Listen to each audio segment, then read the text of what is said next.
43 days to be precise. The second senior cabinet minister to go in the first 6 weeks of the Truss government, following, of course, Kwasi Kwarteng being sacked last week.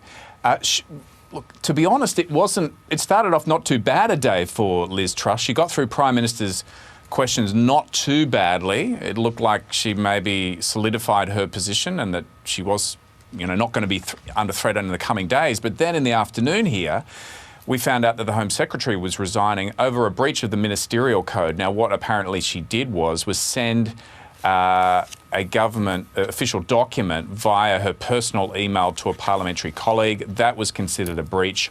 She resigned. But what she did as she resigned was put out a resignation letter that took a real swipe at the Prime Minister, criticising the government for the direction it was heading in, criticising the government for breaking promises with the electorate.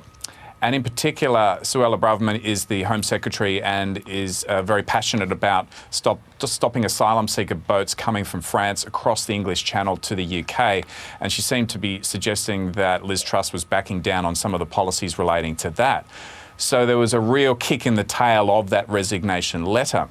But then we saw Westminster descend into complete chaos tonight when there was a vote brought on by Labor in relation to fracking. Now, what we saw here was the government whip saying that this was virtually a confidence vote, which meant they weren't going to give a free vote to Conservative MPs. And there are many Conservative MPs who have a lot of constituents who are anti-fracking, and they understandably are listening to their concerns.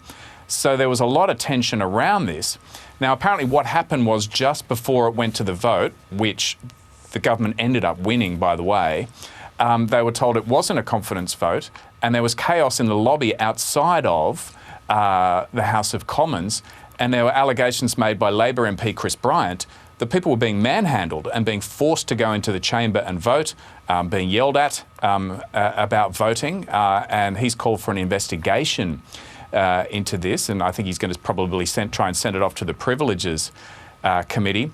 And then we've subsequently seen reports about the Chief Whip and the Deputy Chief Whip of the Conservative side of politics either resigning or being sacked. Now, it is unclear whether they are still in their post or not. We're hearing various reports. There's even been a government minister on TV not being able to confirm whether they're in their post or not. It just looks completely chaotic.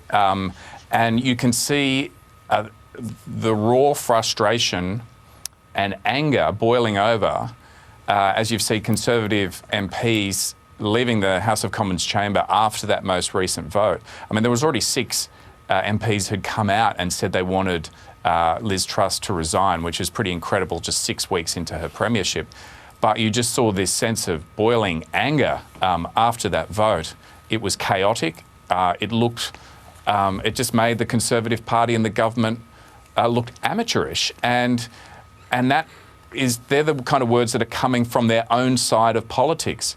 So there are real concerns within Liz Truss's team tonight, I think, about whether she may even last the week. It was thought that she would at least be given a couple more weeks to see how the medium fiscal statement went on October the 31st. That's now in doubt. There's a real sense of momentum, and there are people saying, Liz Truss may not last the week now. Now, of course, these things chop and change, but there is a real sense of chaos and dysfunction at the heart of this government right now, and you get a sense that there are Conservative MPs who are wanting to do something about it.